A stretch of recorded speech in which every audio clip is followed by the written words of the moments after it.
Hi good morning friends, welcome back to Soumya's cooking channel. ನಾನಿವತ್ತು ರಸಮ್ ಅಂದರೆ ನಾವು ಯಾವಾಗಲೂ ರಸಮ್ ಮಾಡಿ ತಿಂತೀವಿ. ಸೊ ಇವತ್ತು ನಾನು ರಸಮ್ ರೈಸ್ನ ಮಾಡ್ತಾಯಿದ್ದೀನಿ. ಅಂದರೆ ತುಂಬಾ ಚೆನ್ನಾಗಿರುತ್ತೆ. ನೈಟ್ ಡಿನ್ನರ್ಗಂತೂ ಒಂದೊಳ್ಳೆ ಏಡ್ ಮಾಡಿಸಿದ್ದ ಅಡುಗೆ ಅಂತಲೇ ಹೇಳ್ಬೋದು. ಏಕೆಂದರೆ ಲೈಟ್ ವೆಯ್ಟಾಗಿರುತ್ತೆ, ತುಂಬಾ ರುಚಿಯಾಗಿರುತ್ತೆ.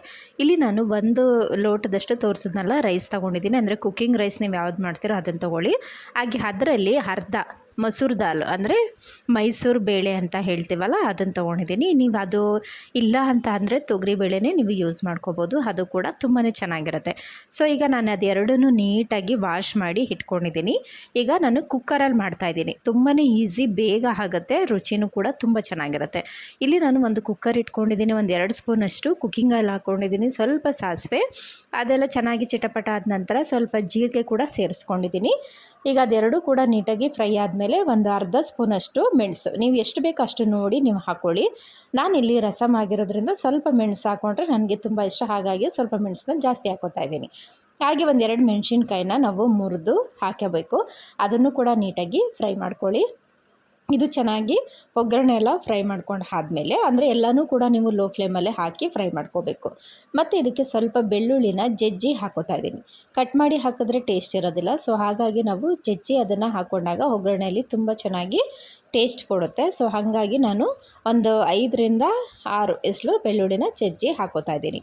ಹಾಗೆ ಕರಿಬೇವು, ಒಗ್ಗರಣೆ ಅಂದಾಗ ಕರಿಬೇವು ಹಾಕಲೇಬೇಕು. ಸೊ ಸ್ವಲ್ಪ ಕರಿಬೇವನ್ನ ಸೇರಿಸಿ ಅದನ್ನು ಕೂಡ ಫ್ರೈ ಮಾಡ್ಕೋತಾ ಇದ್ದೀನಿ.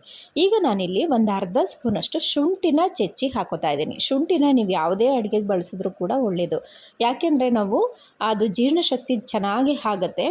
ಹಾಗಾಗಿ ನಾವು ಅಡುಗೆಯಲ್ಲಿ ಶುಂಠಿ ಬಳಸೋದ್ರಿಂದ ಉತ್ತಮ ಅಂತಲೇ ಹೇಳ್ಬೋದು. ಇಲ್ಲಿ ನಾನು ಒಂದು ಟೊಮೊಟೊನ ನೀಟಾಗಿ ಕಟ್ ಮಾಡಿ ಇದಕ್ಕೆ ಸೇರಿಸ್ಕೊತಾ ಇದ್ದೀನಿ. ಇದಕ್ಕೆ ಹುಣಸೆಹಣ್ಣು ಕೂಡ ನಾನು ಯೂಸ್ ಮಾಡ್ಕೋತೀನಿ. ರಸಮ್ ಅಂದಾಗ ಹುಣಸೆಹಣ್ಣು ಬೇಕೇ ಬೇಕು. ಸೊ ಅದಕ್ಕೆ ಹಂಗಾದ್ರೂ ಇದು ಜಾಮೂನ್ ಟೊಮೊಟೊ, ಹುಳಿ ಟೊಮೊಟೊ ಅಲ್ಲ. ಹುಳಿ ಟೊಮೊಟೊ ನೀವೇನಾದರೂ ಯೂಸ್ ಮಾಡೋದಾದರೆ ಒಂದು ಅರ್ಧ ಹಾಕ್ಕೊಳ್ಳಿ ಸಾಕು.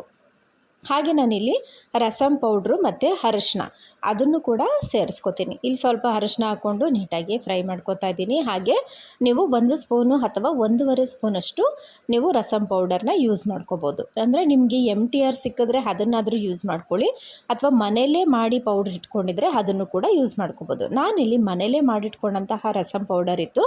ಸೊ ಹಾಗಾಗಿ ನಾನಿಲ್ಲಿ 1 ಸ್ಪೂನ್ನ ಹಾಕಿದೆ, ಅದು ಸಾಕಾಗುತ್ತೆ ಅಂತ ಹೇಳಿ. ಈಗ ನೀವು ರೈಸ್ನ 1 ಲೋಟ ಹಾಕಿದ್ದೀರಾ, ಹಾಗೆ ಬೇಳೆನ ಅರ್ಧ ಲೋಟ ಅಷ್ಟು ಹಾಕಿದ್ದೀರಾ. ಈಗ ಇದಕ್ಕೆ ನಾವು 1 ಲೋಟಕ್ಕೆ 3 ಲೋಟದಷ್ಟು ನೀರು ಹಾಕ್ಕೋಬೇಕು. ಹಾಗೆ ಒಂದು ಅರ್ಧ ಬೇಳೆ ಇದೆಯಲ್ಲ ಅದಕ್ಕೆ ಟೋಟಲ್ ನಾನಿಲ್ಲಿ 4 ಲೋಟ ನೀರನ್ನ ಹಾಕೋತಾ ಇದ್ದೀನಿ. ರಸಮ್ ಅಂದಾಗ ಸ್ವಲ್ಪ ಅದು ತೆಳ್ಳಗಿದ್ದೆ ರುಚಿ ಚೆನ್ನಾಗಿರುತ್ತೆ. ಹಾಗೆ ರೈಸು ಕೂಡ ತುಂಬ ಸ್ಮೂತಾಗಿ ಬೇಯುತ್ತೆ. ಸೊ ಹಾಗಾಗಿ ಈಗ ನಾನು ರುಚಿಗೆ ಎಷ್ಟು ಬೇಕಷ್ಟು ಉಪ್ಪನ್ನ ಸೇರಿಸ್ಕೊಂಡು ನೀರನ್ನ ಕುದಿಯೋದಕ್ಕೆ ಬಿಡಬೇಕು. ಇದಿಷ್ಟು ಚೆನ್ನಾಗಿ ಕುದ ನಂತರ ನಾವು ನೆನೆಸಿಟ್ಕೊಂಡಂತಹ ಬೇಳೆ ಮತ್ತು ಅಕ್ಕಿ ಇದನ್ನು ಎರಡನ್ನೂ ನಾವು ಅದಕ್ಕೆ ಸೇರಿಸಿ ಒಂದು 3 ವಿಸಲ್ ಕೂಗಿಸ್ಕೊಂಡ್ರೆ ಸಾಕು. ಒಂದೊಳ್ಳೆ ರಸಮ್ ರೈಸು ರೆಡಿ ಆಗುತ್ತೆ. ತುಂಬಾ ಚೆನ್ನಾಗಿರುತ್ತೆ, ತುಂಬ ಫಾಸ್ಟಾಗೂ ಮಾಡ್ಕೋಬೋದು. ನಾವು ಡೈಲಿ ಯಾವಾಗಲೂ ರಸಮ್ ಮಾಡಿ ತಿಂತೀವಿ, ಇಲ್ಲ ಅಂತಲ್ಲ. ಸಪ್ರೇಟು ರಸಮ್ ಮಾಡ್ಕೋತೀವಿ, ಇನ್ನು ರೈಸು ಕೂಡ ನಾವು ಸಪ್ರೇಟ್ ಮಾಡ್ಕೋತೀವಿ. ಸೊ ಈಗ ಎರಡನ್ನೂ ಇನ್ಕ್ಲೂಡು ನಾವು ಒಂದೇ ಕುಕ್ಕರಲ್ಲಿ ಮಾಡಿದಾಗ ಅದು ಟೇಸ್ಟು ದುಪ್ಪಟ್ಟಾಗುತ್ತೆ, ತುಂಬ ರುಚಿಯಾಗಿರುತ್ತೆ. ರೈಸು ಎಲ್ಲನೂ ಹಿಡಿದಿರುತ್ತೆ, ಅಂದರೆ ಮೆಣಸು, ಜೀರಿಗೆ, ರಸಮ್ ಪೌಡರು ಪ್ರತಿಯೊಂದೂ ಕೂಡ ಅದು ನೀಟಾಗಿ ಅಬ್ಸರ್ವ್ ಮಾಡ್ಕೊಂಡಿರುತ್ತೆ. ಆವಾಗ ತಿನ್ನೋದಕ್ಕೆ ತುಂಬಾ ರುಚಿಯಾಗಿರುತ್ತೆ.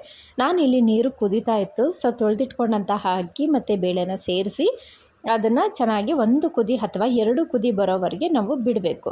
ಬಿಟ್ಟು ಆ ನಂತರ ನಾವು ಲಿಡ್ ಕ್ಲೋಸ್ ಮಾಡಿಕೊಂಡು ನಾನು ಆಗಲೇ ಹೇಳ್ದಾಗೆ 3 ವಿಸಲ್ ಕೂಗಿಸ್ಕೊತೀನಿ. ನಾನು ಇಲ್ಲಿ ಸಣ್ಣ ಅಕ್ಕಿ ಇರುತ್ತಲ್ಲ, ಮನೆ ಅಕ್ಕಿ, ಅದನ್ನೇ ಹಾಕ್ಕೊಂಡಿದ್ದೀನಿ. ನೀವೇನಾದರೂ ಅಂಗಡಿ ರೈಸ್ ತರೋದಾದರೆ ನೀವು 1 ವಿಸಲ್ ಎಕ್ಸ್ಟ್ರಾ ಕೂಗಿಸ್ಕೊಂಡ್ರೂ ನಡೆಯುತ್ತೆ, ಏಕೆಂದರೆ ಅದು ಸ್ವಲ್ಪ ಗಟ್ಟಿ ಇರುತ್ತೆ. ಹಾಗಾಗಿ ಇಲ್ಲಿ ನಾನು ಒಂದು ಸಣ್ಣ ಗೋಲಿ ಗಾತ್ರಕ್ಕೆ ಹುಣಸೆಹಣ್ಣು ತೊಗೊಂಡಿದ್ದೀನಿ. ಹುಣಸೆಹಣ್ಣು ಇಲ್ಲಿ ನೀವು ಜಾಸ್ತಿನೂ ತೊಗೋಬೋದು, ಏಕೆಂದರೆ ನಮ್ಮದು ಸ್ವಲ್ಪ ಹುಳಿ ಅಂಶ ಜಾಸ್ತಿ ಇದೆ. ಹಾಗಾಗಿ ನಾನು ಒಂದು ಸಣ್ಣ ಗೋಲಿ ಗಾತ್ರಕ್ಕೆ ತೊಗೊಂಡಿದ್ದೀನಿ. ಅದನ್ನು ಕುಕ್ಕರೆಲ್ಲ ವಿಸಲ್ ಕೂಗಿ ಹಾರೋ ಅಷ್ಟೊತ್ತಿಗೆ ಇದನ್ನು ಚೆನ್ನಾಗಿ ನೆನೆಸಿ ಇಟ್ಕೋತೀನಿ. ಆವಾಗ ನನಗೆ ಬೇಗ ಹಾಕೋದಕ್ಕೆ ರೆಡಿ ಆಗುತ್ತೆ. ಈಗ ಕುಕ್ಕರು ಕೂಡ ವಿಸಲ್ ಕೂಗಿ ಆಗಿದೆ ನೋಡಿ, ಎಷ್ಟು ಚೆನ್ನಾಗಿ ಬೆಂದಿದೆ ಅಂದರೆ ನೋಡೋದಕ್ಕೆ ತುಂಬಾ ಚೆನ್ನಾಗಿತ್ತು. ಮತ್ತು ಅದರ ಸ್ಮೆಲ್ ಅಂತೂ ತುಂಬ ಚೆನ್ನಾಗಿ ಬರ್ತಾಯಿತ್ತು ಮನೆ ಇಡೀ, ಅಷ್ಟು ಒಂಥರ ಟೇಸ್ಟಾಗಿತ್ತು. ನಿಜವಾಗ್ಲೂ ಬಿಸಿಬೇಳೆಬಾತು ಮತ್ತು ಪೊಂಗಲ್ಲು ಇದ್ರ ಮುಂದೆ ಇದೇ ಚೆನ್ನಾಗಿತ್ತು ಅಂತ ಅನ್ನಿಸ್ತು ನನಗೆ. ಏಕೆಂದರೆ ಟೇಸ್ಟು ಅಷ್ಟು ರುಚಿಯಾಗಿತ್ತು. ಉಪ್ಪು, ಹುಳಿ, ಖಾರ ಪ್ರತಿಯೊಂದು ಮಿಕ್ಸ್ ಆಗಿತ್ತು ಮತ್ತು ಲೈಟಾಗೂ ಇತ್ತು. ಹೆವಿ ಮಸಾಲೆ ಅಂತಲೂ ಇಲ್ಲ.